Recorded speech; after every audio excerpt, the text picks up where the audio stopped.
Okay, so we already know WWE 2K20 Universe Mode is not going to be any kind of big upgrade, but we did get some interesting information surrounding Rivalries, with there now being up to 4 Rivalries per show, 25 new cutscenes, and improved flow to Rivalries that start with low or medium intensity. So I committed about 50% of my capture time of WWE 2K20 to Universe Mode, and to be honest, it was a big mistake. There's a big and continued problem with Universe Mode in WWE 2K20. For this video though, I want to specifically break down the Rivalries system, which I feel has some good improvements whilst also being a massive problem. To start off with the good, I was happy to have 4 rivalries to increase the useful amount of matches on each match card, meaning these matches are going to be ones that will actually get cutscenes and kind of a storyline behind it. So you can actually do a 4-match show, and every match every week will be a rivalry match with cutscenes. I also tried out having rivalries with low and medium intensity, and there is some problems with that, but I'll discuss that later. I put Seth and Braun together in a low intensity rivalry, and I got some very interesting results. In past Universe modes, I've done this before, and there will be an attack before or after the match that shoots it up to a very high intensity rivalry straight away. However, in WWE 2K20, the rivalry did feel like it was being built up slowly rather than being shot straight to attacking each week. The first week there would be a celebration between Seth and Braun after Braun won a match.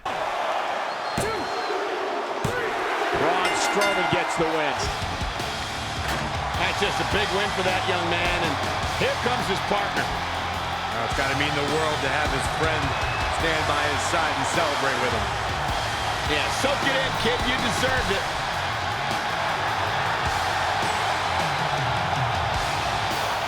Then the next week there would be a triple threat match with them teaming up together successfully in a cutscene that I've never seen before. This is triple threat action. Remember, first person to gain pinfall and submission wins this matchup. Normally every person for themselves. And then the week after there will be another triple threat match with Seth accidentally punching Braun and then throwing Bray Wyatt onto him in another cutscene I've never seen before. Oh, just knocked his buddy down. This is not going to bode well. Oh, that was no accident. He knows exactly what he's doing. No. Well, I was going to disagree with you until I just saw that. What is happening?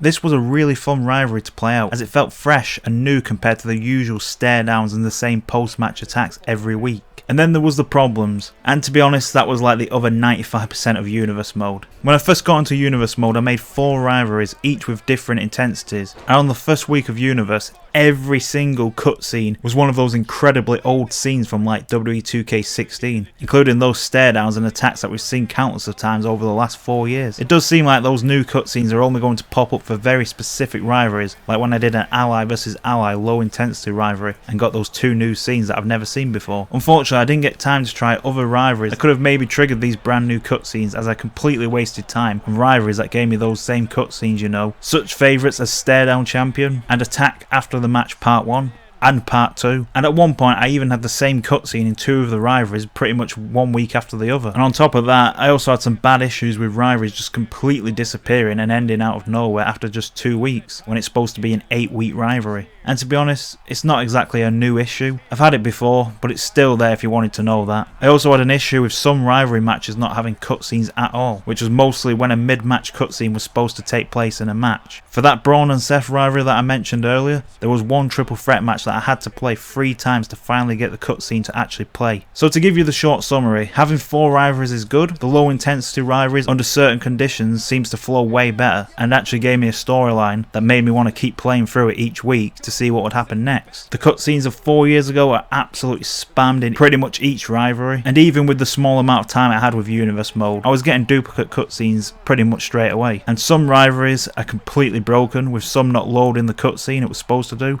and other rivalries just ending out of nowhere. WWE 2K Universe for me, to be honest, is a major disappointment. I'm not going to lie and say it's amazing and you'll all love it. It's still filled with the same issues that I and many others have wanted fixed for years now. There is those rare moments where the mode would do something fun like that rivalry, but for the most part rivalries are going to be what you've seen over and over again. Thanks for watching the video. Hopefully when I play the full game I'll be able to find some of those special rivalries, and when I do I'll make sure to post them on here. So make sure you sub with notifications turned on, like the video if you enjoyed it, and I'll see you all on the next one.